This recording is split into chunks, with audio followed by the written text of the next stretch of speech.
golaha shacabka jamhuuriyadda federaalka Soomaaliya wuxuu leeyahay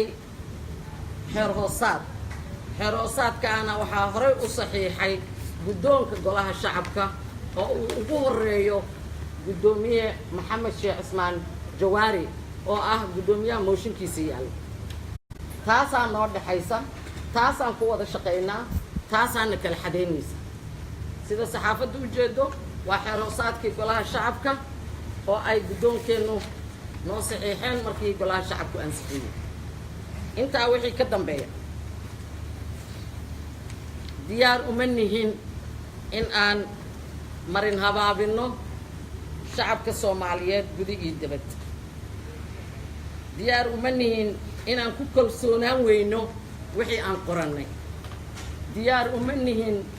in aan ka shaqayno fowdo iyo marin habaabin mooshinka waa la dhigay procedure-ku galay guddoomiyihii sharciyadaas meel mariyaa jooga waxaan jeclahay in lagu kalsoonaado xeer hoosaadkan uu guddoomiyaha mooshinka ka yaallo ugu horreyn isagu saxiixay waa nasiib darro waxay wax u dhimaysaa aqoontiisa waxay wax u dhimaysaa diintiisa waxay wax u dhimaysaa karaamadiisa in uu yiraahdo halkanaa looga baxay waayo cidi kama noqon karto marka la aqbalo kadib ilaa laga geeyo baarlamaanka gudihiisa golaha shacabka dhexdiisa ciddii markaas saxiixdee ka baxaysa dood ahaan bay uga bixi kartaa cod ahaanna way uga bixi kartaa laakiin loogama baxo bannaanka loogama baxo kadaba imaashanaya waxay tahay codkaagaad leedahay doodaada ku sheeg sanduuqaagana ku muuji 184 mooshinka hadduu gaari waayo Maxamed Sheekh Cismaan Jawaari waa guddoomiyihii golaha shacabka hadduu gaaro 3 meelood labana 15 beri gudahood golaha shacabka wuxuu soo dooranayaa guddoomiye kale waa wax cad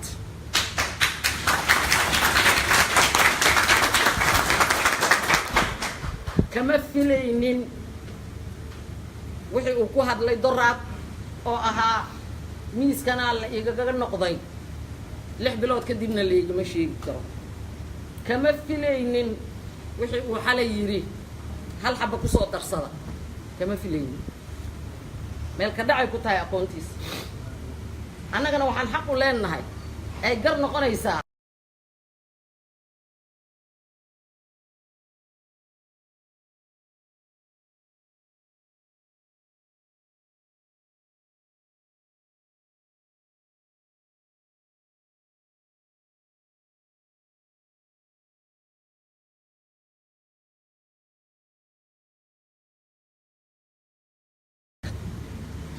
sida la wada ogsoon yahay madaxweynaha jamhuuriyadda wuxuu furay kalfadhigii baarlamaanka oo wada jira labada aqal guddiyadana waxay shaqeeyaan marka uu kalfadhigu xiran yahay waa nasiib darro kale guddiyadii loo doortay guddoonka inay dhahaan annagaa niri waxaan leenahay guddoonka guddiyada ku noqda xeer hoosaadka haddaydan baal ka soo rogin dib u aqriya haddaad il duufteen ku noqda waxaa soo saddexeeya qolo shalay halkaan fadhiisatay oo tiri su-aalaan guddoonka weydiinaynaa oo shir guddoon baan nahay ha marin habaabinina shacabka Soomaaliyeed ha marin habaabinina xeerka iyo shuruucdii dalka u taallay gaar ahaan xeer hoosaadka golaha shacabka oon ku wada dhaqanno tan afraadoon raba inaan ka hadlo anigu waxaan ahay xubin ka tirsan golaha shacabka waxaana ahay xubin ka tirsan golaha wasiirada inaan golaha wasiirada anoo xubin baarlamaan ah aado golaha shacabka xubnihiisa oo wada jira oo sharafta leh ayaa kalsoonidaa i siiyey waa la ii igmaday ayagaa igula xisaabtamaya ciddii su-aal ka qabta waajib gudashadayda hal xildhibaanaa igu filan inuu su-aal iga weydiiyo hal guddi oo gaaraa igu filan inuu su-aal iga weydiiyo waxaa nasiib darro ah gudoomiyaha mooshinka ka yaallo wuxuu qabtay laba jeer laga keenay oo la wada og yahay madaxweynihii jamhuuriyadda ee hore mooshin baa laga keenay maalintaa mooshinka laga keenay xildhibaano golaha ku jira iyo kuwa xubno ka tirsan golaha wasiirada mooshinkaa wax ka saxiixay hore u saxiixay maalintaa ma uusan dhihin qarankaa dumaaya haddii xubnahaasi wax ka saxiixeen wuxuu qabtay mooshin executive powerka ama hay-adda fulinta oo xukuumadda ah waa collective responsibility waajib gudasho wada jiraan naga dhexaysa xubno xukuumadda ka tirsan ayaa xukuumaddii ra-iisul wasaare cabdiweli sheekh axmed maxamed oo aan ka mid ka ahaa mooshin ka qoray oo golihiisa wasiirada ay ka mid yihiin wuu qabtay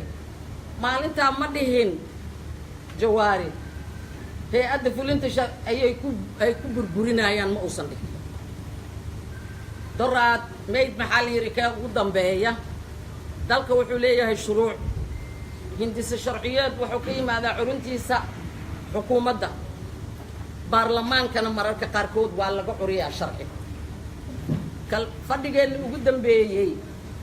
waxaa la keenay sida la wada ogsoon yahay sharci baarlamaanka ka yimid oo ah d b wall in dalka xeerkaasi ka mamnuucayo anigu waxaan ka mid ahaa xildhibaanadii uu codeeyey maalintaa guddoomiye jawaari muxuu ii dhihi waayey sharcigan baarlamaankuu ka yimide xukuumadda ma keenin codkayga maalintii la rabo muu baalida yahay maalintii kalena baalida ma aha miya kama filaynin kamana yeelayo in la dafiro xuquuqdayda aniga xilgudashadayda waajibka sharciga ah oo aan leeyahay xeeroosaadka iyo waxa ka dambeeya waan dhiman karaa waan noolaan karaa waa ka tegi karaa anaa xaquuq asaasiya u leh inaan iska casilo haddii aan kari waayo oo aan gudan waayo aan u caddeeyo wixii aan aqbalay xitaa hadduu yahay xubinnimada golaha shacabka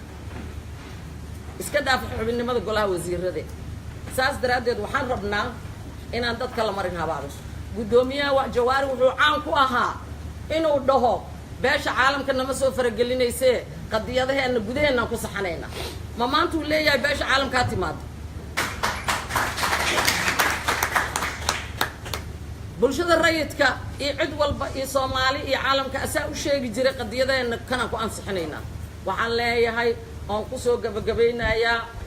kama filaynin waxa uu sheegay loogama fadhiyo caqliga ha sheeqeeyo yaysan noqonin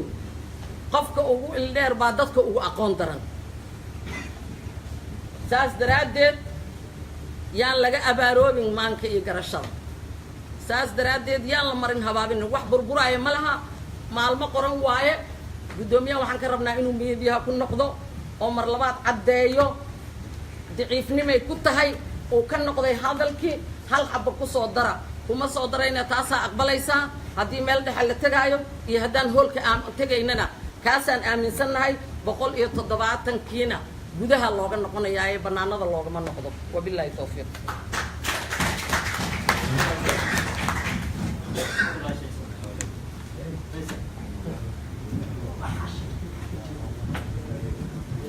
كل اللي يرهال لها وحل بانك متين هالك كل اللي هذا واسيس على عبد الله الشيخ اسماعيل اي فضل الدويس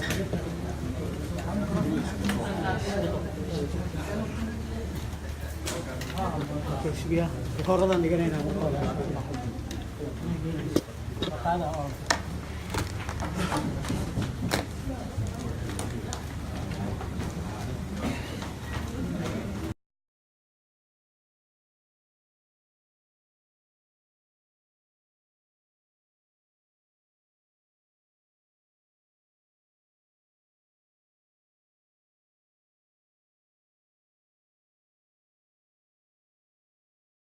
intaa ka bacdi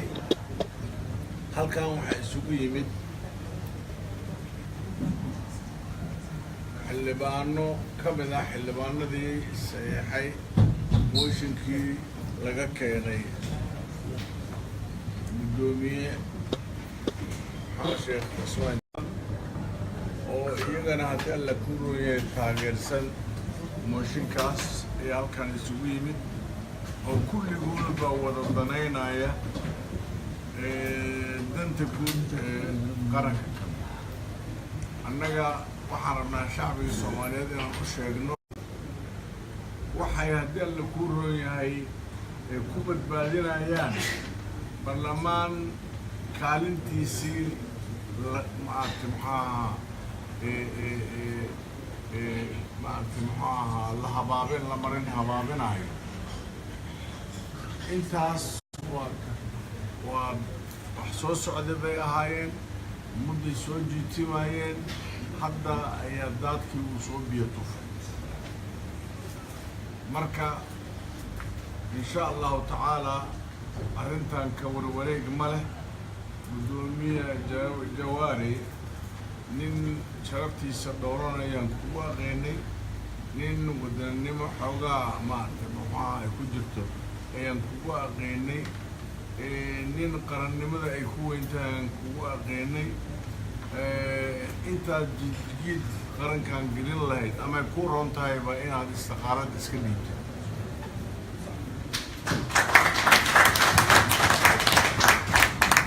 taasay sharaftaada ku jirtaa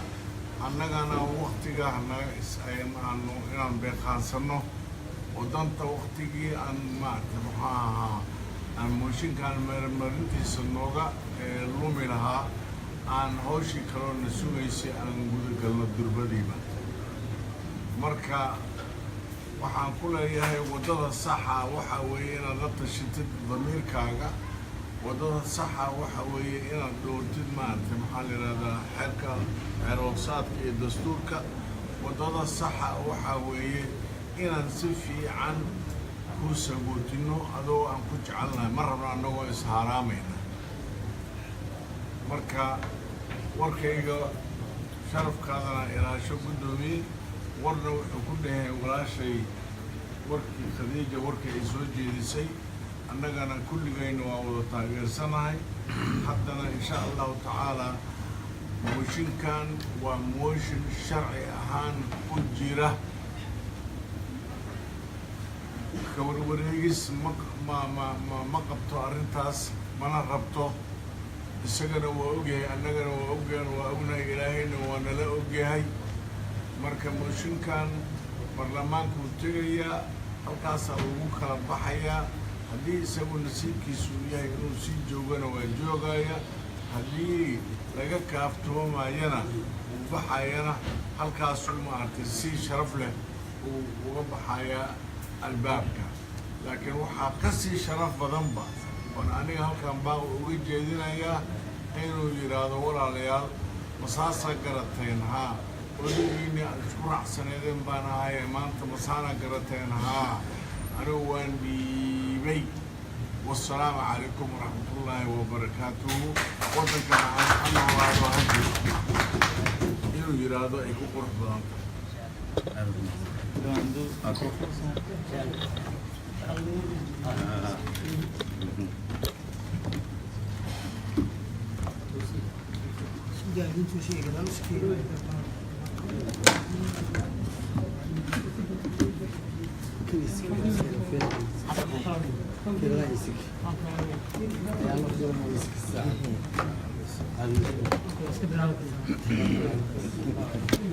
بسم الله الرحمن الرحيم الحمد لله رب العالمين والصلاة والسلام على أشرف المرسلين سيدنا محمد وعلى آله وصحبه وسلم أنا شرفت له شركة الصوت الملي تمام صحافة السلام عليكم ورحمة الله وبركاته كنت وحي لديه لها هذا اللي بعد يجيه الرئي يعني تبغى الشيخي أنا وحنا ربا إن القدرة شيء أنا تاني يقول حبوان تاي إيوه الجواب دو حيالها قلدن وحيالها قلدات كأنها يوم على ما هنصوب بحاي إن المعركة مدة الصومالية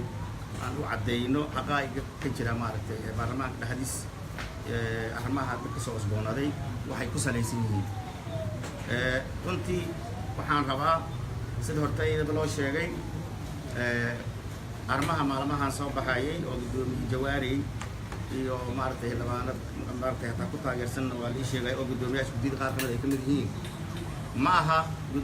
jawaari iyo guddoomiye jawaari qof aan aqoon lahayn ama waayarag ahayna ma aha rabitaanka inuu xaqaa'iga kaa leexiyo oo rabitaankaaga maaragtay xaqaa'iga kaa leexiyo oo qalad ku geliyana nasiib daro weeye marka sida uu qabo heer hoosaadka golaha shacbiga oo sidii haddaba xildhibaanada ay sheegaysay oo guddoomiye jawaari iyo ku-xigeenida ay saxiixeen qodobkiisa 75aad farqadiida 3aad yaa caddaynaysa qaabka guddoomiyaha mooshin markii loo keeno baarlamaanka sida u dhaqmahayo iyo waajibaadka markaas maaragtay ay kala leeyihiin dadkii mooshinka keenay xildhibaanadii keenay mooshinka iyo qofkii laga keenay guddoonka laga keenay nidaamka u yaala qodobkaasa caddaynaya haddii mar mooshin laga keeno mooshinkani sharci uu yahay sida kan camal uu yahay 107 xildhibaan ayaa soo saxiixay mooshin ka keenay guddoomiye jawaari waxay u gudbiyeen qofkii mudnaa oo guddoomiye ku-xigeenka koowaad ahaa qodobkaasa wuxuu tilmaamayaa haddii mar mooshin sharci laga keeno guddoomiyaha markaas kadib ilaa cod looga qaado uu ka guulaysto hawshii baarlamaanka isaga ma hogaamin karo sharcigaa ka joojinaya ilaan waxa lagu yahay waa sharciga markii hore sharciga ku fadhiyey nidaamkaas hadduu soo baxo oo arrintaas la keeno isaga xaq uma laha markaas kadib inuu maaragtay guddoomiyo taas macnaheedu yahay qof haddii la eedeeyo asiga garta ma guddoomin karo qof lasoo dacweeyey oo lasoo eedeeyey oo haddana asiga xukunkii ku dhawaaqahayo maalin iblaaya loo fadhiisanayaa hebelaa gardaran saasaa yeelayaa ma dhihi karo qof haddii mar lasoo eedeeyo wuxuu sugayaa dad qofka waajibkaas iskale guddoomintiisa asigaa laga sugaya sacaddii la keenay mooshinka wixii ka dambeeyey hogaaminta baarlamaanka waxaa xaq u leh guddoomiye ku-xigeenka koowaad asigaa hogaamintaas iska leh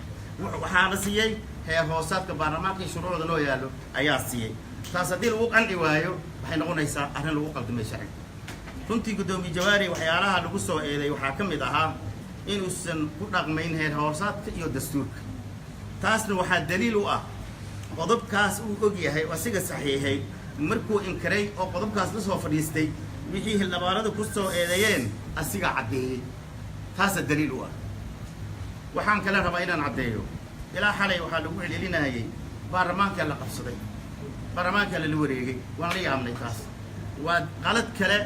oo qarannimada laga galahayo ummadda soomaaliyeed lagu marin habaabinayo waa arrin la yaab leh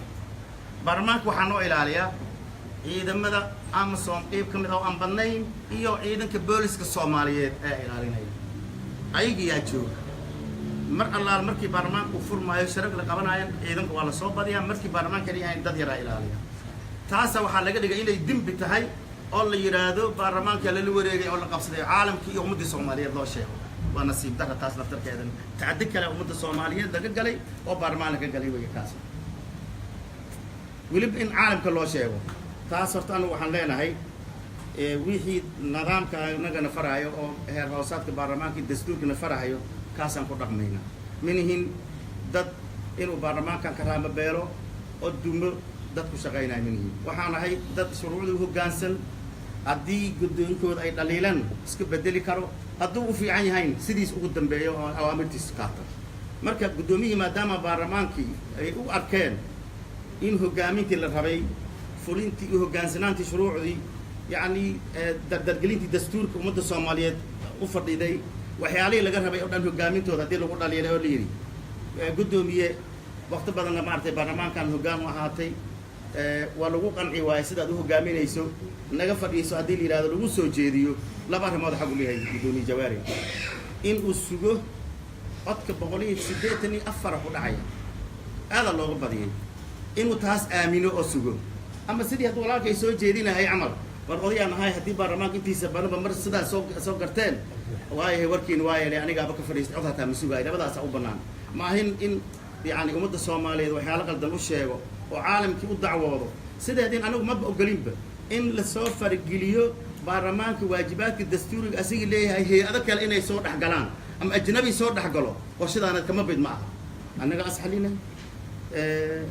ciddii rab baarlamaanka waa dooranaya kalsoonidiisu siinaya ciddii raban waa kala noqonaya taas naftarkeeda in adduunka loo yeero oo waxaas la sameeyo yaa waxay tahay in yani baarlamaanka raamadiisa meel looga dhacayo mucufanimo ka muuqatay noqonaysaa taa naftarkeeda taas waan kasoo horjeednaa waxaan leenahay ha loo hoggaansamo dastuurka iyo xeer hoosaadka baarlamaanka u yaalo taasaan saa ka leenahay walaalayaal warka kuma fogaanayno insha allahu wixii talada iyo qabsoomidda baarlamaanka iyo nidaamka hoggaaminta baarlamaankana waxaan ka sugaynaa siihayaha guddoomiyaha yaan ka sugaynaa waxaan ka codsanaynaa xildhibaanada walaalahaana oo ugu caadifo qaaday ujeedo kastii siyaasaddaas ka laftee inay ayagana u hoggaansamaan si sharafta iyo heybada baarlamaanka loo wada ilaaliyo taasaan ujeedina ayagana insha allah waxaan ka rajeynaa inay naga oggolaadaan aad iyo aad u mahadsantihiin wasalaamu calaykum waraxmatullahi wabarakaatu warkii saaxiibaday ayaa hore u sheegay aniga hal midaan rabaa inaan oo fikireeyo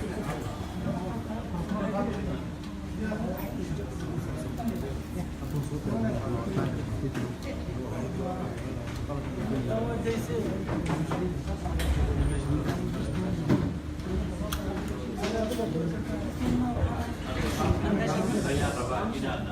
fikireeyo mooshinkan sababaha ugu yimid 4 bilood ay socotay sababaha u yimidna waxyaabaha ugu badan oo lagu eedeynayay gudoomiyaha mooshinka laga keenay waxay ahayd kutumashada dastuurka iyo xeer hoosaadka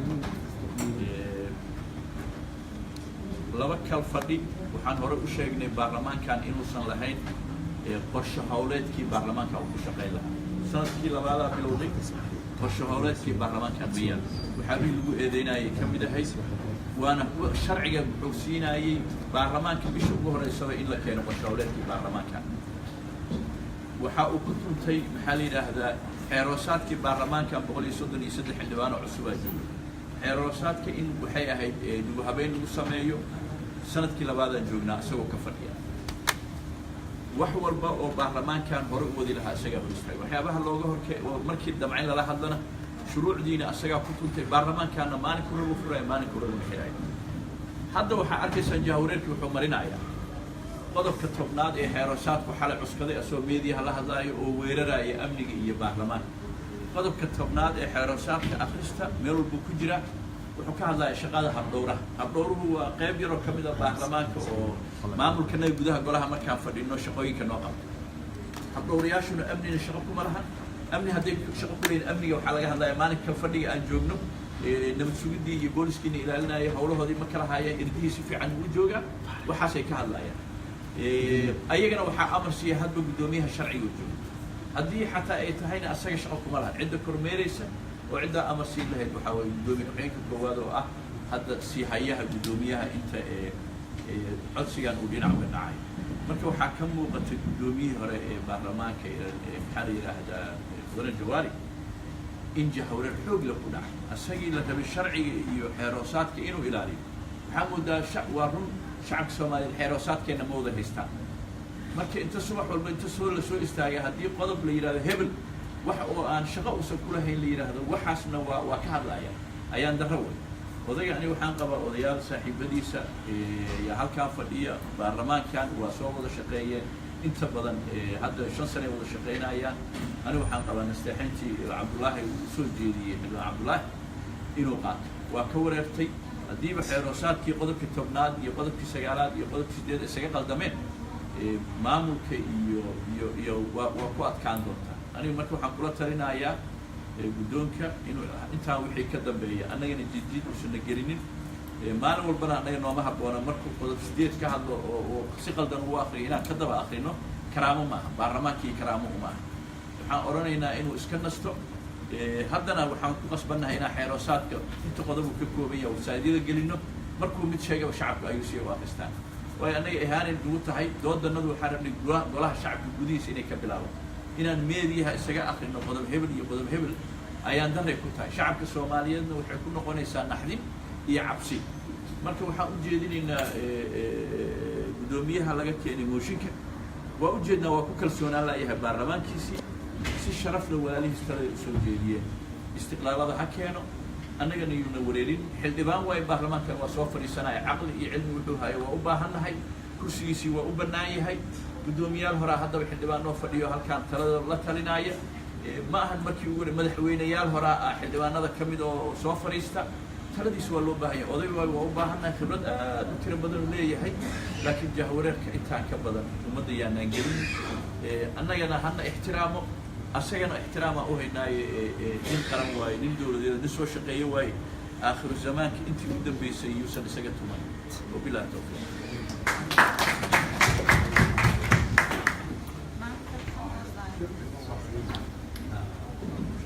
waa mahadsantihiin shirkay maanta intaas inoogu dhan yahay